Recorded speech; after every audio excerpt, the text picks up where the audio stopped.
Airbnb, c'était vraiment la plateforme sur laquelle il fallait être. C'est la plateforme qui a fait en sorte que la location courte durée devienne connue de tous. Quand je me suis lancé en 2017, moi on m'avait dit que ça ne marcherait pas. Aujourd'hui, c'est la grande purge de Airbnb. Et dans les faits, j'ai envie de vous dire que depuis le début de l'année, il y a vraiment énormément de propriétaires qui s'en plaignent. Et je voulais faire un petit point avec vous pour que vous puissiez comprendre un petit peu de quoi il en retourne. Dans cette vidéo, je vais vraiment me concentrer sur Airbnb particulièrement. Il y a beaucoup d'autres plateformes qui font la même chose. Morning Croissant, Booking, Expedia, etc., etc. Il y en a vraiment énormément. Mais la plus connue, bien évidemment, et celle qui est sous le feu des projecteurs, c'est Airbnb. Donc, les remarques que j'ai déjà eues, c'est je suis super hôte, je suis coup de cœur voyageur, mais Airbnb ne me met plus en avant et j'ai des taux de remplissage qui sont absolument catastrophiques. Ce que j'ai envie de vous dire, c'est que sur de nombreux secteurs, en fait, si vous voulez, Airbnb, c'est vraiment un truc à l'américaine, c'est une mentalité américaine. Et en fait, vous devez rentrer dans le moule. Et dans la mesure où vous êtes pas super hôte ou pas coup de cœur, en fait, si vous voulez, ça marche un peu à l'envers. C'est-à-dire que le minimum, c'est d'être super hôte ou d'être coup de cœur. Et quand vous ne l'êtes pas, et bien tout simplement, vous n'allez pas forcément être mis en avant, et encore que vous allez voir que c'est pas forcément faux, c'est pas forcément vrai. Ici, vous voyez que sur les images que j'ai mises, si vous voulez, là c'est la première page lorsqu'on va aller visiter Airbnb, enfin lorsqu'on va aller visiter Vesoul, la première page, et je vous ai montré un peu quelques annonces là qui ressortent tout de suite. Et si vous voulez, vous voyez que voilà, lui il est super haute. Coup de cœur voyageur, enfin voilà, il y en a absolument partout. Et au final, ça fait même presque l'inverse, parce qu'au final, celle qui sort un petit peu du lot, celle sur laquelle où l'œil va s'arrêter, ça va être sur justement l'image où il n'y a pas de coup de cœur, où il n'y a pas de super haute, parce que en fait, si vous voulez être super haute ou coup de cœur, ben, ça devient la norme, ça devient le minimum. Donc du coup, ben, forcément, il n'y a pas de plus-value à ça. Et donc du coup, vu que tout le monde l'est, et surtout que beaucoup de personnes qui se lancent sur Airbnb le sont depuis pas très longtemps. Donc, quand on lance une activité, on est tous pareils, on met le maximum, on essaye d'avoir un prix qui est agressif, on essaye d'avoir un service qui est ultra fort. Donc, du coup, généralement, les gens sont plutôt contents, ils reviennent assez régulièrement. Et donc, du coup, ben, on est vite super haute, on est vite coup de cœur. Mais au final, c'est pas différenciant, c'est même la norme. D'ailleurs, la plupart des Airbnb, j'avais vu ça, je sais plus où, mais la plupart des Airbnb, sur la plateforme en tout cas, ont en moyenne moins de 2 ans. Donc vous voyez que vraiment l'effet boule de neige de Airbnb, il est vraiment ultra récent. On va dire que moi, qui ai des annonces qui datent de 2017, je fais vraiment partie des anciens, entre guillemets. Je me souviens qu'en 2015, j'étais allé à Lyon. Donc c'est quand même une grosse ville, je ne sais même pas il y a combien de Airbnb à Lyon, mais à l'époque, il n'y en avait que 2 et c'était des séjours chez l'habitant. C'est pour vous dire, moi quand je me suis lancé en 2017 à Vesoul, j'étais le premier à le faire sur un logement seul. Il y en avait déjà aussi quelques-uns, mais c'était juste des chambres partagées ou des trucs comme ça, quoi. Donc, et à la base, Airbnb, l'esprit c'est ça, quoi. C'est de louer son canapé parce qu'on n'a plus d'argent pour payer le loyer. À la base, Airbnb, l'idée elle est là, quoi. Donc en gros, là où je veux en venir surtout en premier point, c'est que le fait que vous soyez super haute ou coup de cœur voyageur, ben, en fait c'est le minimum, quoi. Maintenant, pour essayer d'avoir des réservations sur Airbnb, c'est le minimum. Donc là, vous voyez un petit peu où est-ce qu'on en est. En deuxième problème que l'on rencontre, évidemment, c'est qu'en fait, tout le monde est au même prix. Dans la mesure où vous vous mettez sur, par exemple, un T2 ou un studio, on va dire sur la ville de Vesoul, bah, c'est pas compliqué, ça vaut entre 45 et 60 € la nuit. Et ben, lorsque tout le monde a le même produit et lorsque tout le monde fait la même chose, c'est pas compliqué, c'est le jeu du moins cher. Donc là, en l'occurrence, moi je vous ai trouvé une annonce qui est assez particulière parce que là, regardez, on a un prix qui est à 24 € la nuit. Pour ceux que ça intéresse, je vous mets le lien en description parce que franchement, cette annonce, il y en a beaucoup à dire et elle est hyper bien faite. Et c'est un produit qui est incroyable en termes de qualité et en termes de ce que le mec arrive à vendre, au prix qu'il arrive à vendre, avec la qualité qu'il a en face, quoi. Donc ça veut dire que c'est quand même ultra fort et si vous cliquez sur son profil, vous allez apercevoir que lui, il rigole vraiment zéro parce qu'il est vraiment sur à la fois le volume et à la fois sur la relation, quoi. Donc il a plusieurs appartements et vraiment le mec a un profil qui est ultra intéressant. Mais en tout cas, sur le profil du T2 à Vesoul entre 45 et 60 € la nuit, dans la mesure où tout le monde a entre guillemets le même produit, eh bien, forcément, si vous êtes moins cher, c'est vous qui allez louer. D'ailleurs, c'est ce que j'ai expérimenté sur l'une de mes annonces en début d'année, parce que je ne vous cache pas que moi, j'ai été pas mal aussi impacté. Après, Airbnb, ça fait quand même quelques temps que il y a eu une époque, j'avais plus de 11 annonces sur Airbnb. Aujourd'hui, je crois que j'en ai plus que 2. Il y en a une que j'ai retirée tout récemment.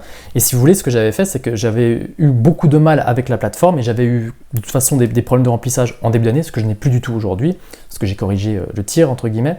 Mais pour refaire démarrer, pour refaire un lancement, en fait, j'avais pris mon prix et je l'avais cassé en deux. Et donc, du coup, j'arrivais à afficher des nuits à 30 ou 35 euros la nuit.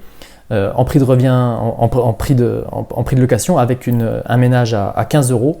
Et donc du coup j'avais refait comme ça des gros remplissages sur pas mal de mes appartements, alors qu'ils avaient eu du mal en février et en mars. En avril ça a vraiment redécollé, puis là en mai c'est parti au plafond et en juin c'est pareil. Mais vraiment il y a eu une grosse crise à ce moment-là. En début d'année on sentait que l'activité globale était quand même assez compliquée. Mais en tout cas là je vous invite vraiment à aller voir cette annonce, vous avez le lien en description. Je vous invite vraiment à aller voir cette annonce parce que celle-ci franchement elle vaut des points.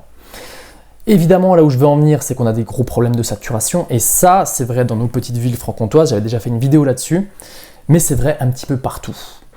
Pour vous donner un ordre d'idée, Vesoul, donc c'est moins de 15 000 habitants. Sur 15 000 habitants, on a 141 logements. Imaginez, et sachant qu'au minimum, on arrive à loger 2 personnes dans le logement.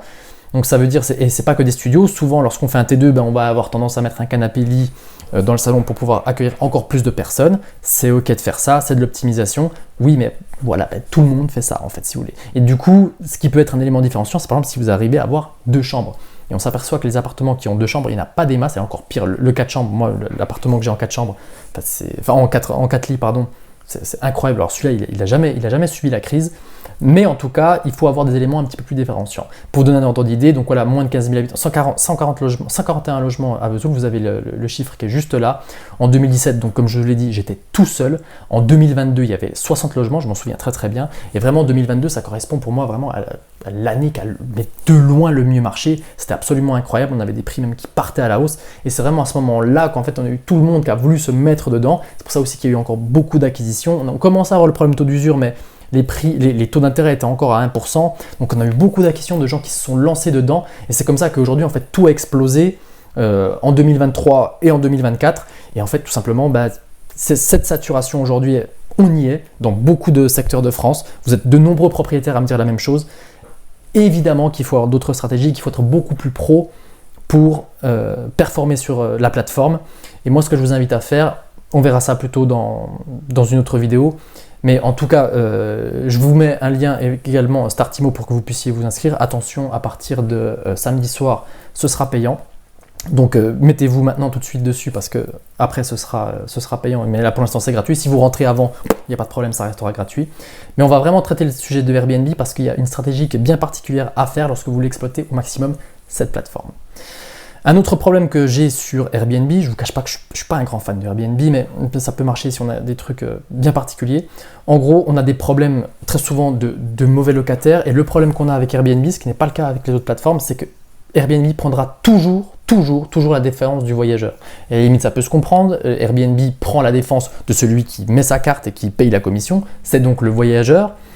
Mais le problème, c'est que lorsqu'on a des voyageurs qui sont clairement de mauvaise foi, qu'on a calé qu'il y avait des problèmes de prostitution, j'ai eu une fois un problème de point de deal, quelqu'un qui avait installé un espèce de deal et tout, donc on avait réussi à le dégager rapidement, mais ça peut vraiment vous mettre de gros problèmes. Airbnb, on n'a rien à faire. Parfois, les appartements sur ces problèmes-là sont laissés en mauvais état, c'est sale, parfois il y a même de la casse. Systématiquement, Aircover fera tout pour ne pas payer. C'est pour ça que je suis vraiment pas très fan, à tel point que certains propriétaires, et ça je l'ai vu, et je l'ai déjà entendu tout récemment, c'est-à-dire qu'en gros, malgré Aircover, vous avez des gens qui vont quand même demander une caution parce que tout simplement Aircover ne marche absolument jamais.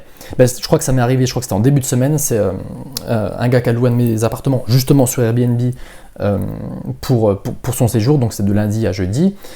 Et le gars, il m'avait envoyé un message pour me dire écoutez, comment est-ce que je fais pour vous payer la caution? Puis j'avais dit mais il n'y a pas de caution à payer, il y a Aircover. Il me dit ah oui non, c'est un autre Airbnb dans le secteur que j'ai demandé. Donc ça veut dire que vous avez vraiment des propriétaires qui demandent des cautions en plus de Aircover, parce que tellement le truc ça marche pas. Il faut faire 15 000 justificatifs, il faut envoyer 15 000 messages. On a l'impression que c'est l'administration française, c'est une catastrophe. Bref, vraiment il faut avoir un gros contrôle dessus, c'est un peu le bordel. Et à ça évidemment on va rajouter les problèmes globaux de la location courte durée, donc les problèmes de fiscalité, évidemment qu'on a un LMNP qui est très attaqué. des problèmes de copropriété dans la mesure où vous faites, même s'il n'y a pas de problème de procédure, de point de deal, vous avez quand même des allées et venues dans la mesure où vous avez des valises qui viennent tout le temps. Si vous faites une nuit, il y avait potentiellement 30 turnovers dans le mois, donc les gens, ça les rend complètement fous. Du ménage qui est fait tout le temps, ça les rend complètement fous. J'ai aussi eu des gens qui se sont plaints d'autres propriétaires, entre guillemets, que je manageais, puis donc des problèmes dans la copropriété parce que voilà, il y avait quand même beaucoup de turnover. Et évidemment, les problèmes administratifs auxquels beaucoup s'en passent, parce que tout simplement, ils ne déclarent pas correctement. Mais si vous les déclarez correctement, évidemment qu'il y a quand même un certain poids administratif. Et donc, du coup, lorsqu'on met un petit peu tout ça bout à bout, et tout simplement, l'Eldorado Airbnb est terminé. La grande période faste, c'était vraiment, on va dire, pour moi, hein, selon moi, c'était vraiment 2019-2022. Un petit peu plus tôt, c'était entre guillemets trop tôt. Moi, j'ai jamais surperformé avec Airbnb. Ça a toujours mieux marché avec Booking. Mais Airbnb, en tout cas, à moins que vous fassiez quelque chose de très très relationnel, un produit qui est vraiment très spécifique, qui va attirer l'œil. Sinon, Airbnb, c'est vraiment pas la plateforme qui est idéale pour se lancer en location courte durée. Je trouve, en tout cas, surtout si vous êtes sur une stratégie volume où Booking sera beaucoup plus adapté. Et donc, je voulais quand même vous alerter là-dessus parce que vous êtes quand même de très très nombreux. Je vous ai même mis un commentaire ici pour que vous puissiez voir, quoi. Donc voilà, les prix cassés en deux. C'était 60 000 annonces à Paris. Ils sont passés à 140 000 annonces. Donc en plus avec l'effet JO. D'ailleurs pareil, les JO on pourrait y revenir, quoi. C'est-à-dire qu'aujourd'hui, si moi je veux aller sur le site des JO près du Stade de France, j'avais fait l'expérience un coup pour essayer de voir un petit peu si j'arriverais à me loger aujourd'hui, quoi, le 13 juin, pour voir si j'arriverais à me loger ou pas.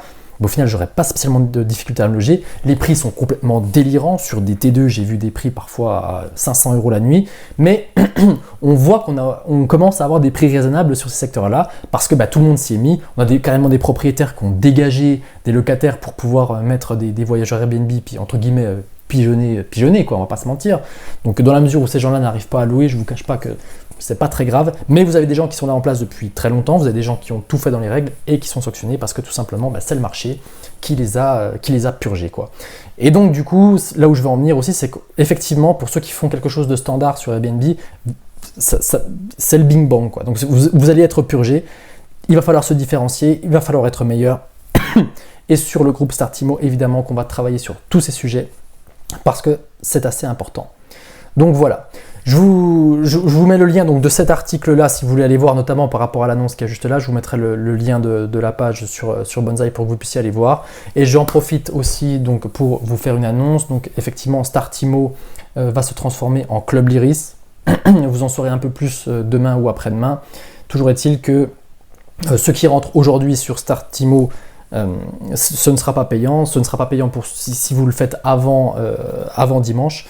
Et donc du coup, je vous invite vraiment à tous nous rejoindre pour qu'on puisse vraiment travailler de manière efficace parce qu'il y a vraiment beaucoup de choses qui se passent dans le monde de l'immobilier aujourd'hui, surtout avec entre guillemets l'instabilité qu'on peut connaître.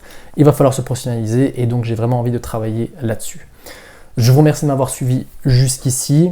Je vous dis à très vite pour de nouvelles vidéos et je vous en dis plus très rapidement sur le Club Lyris. Ciao ciao ciao!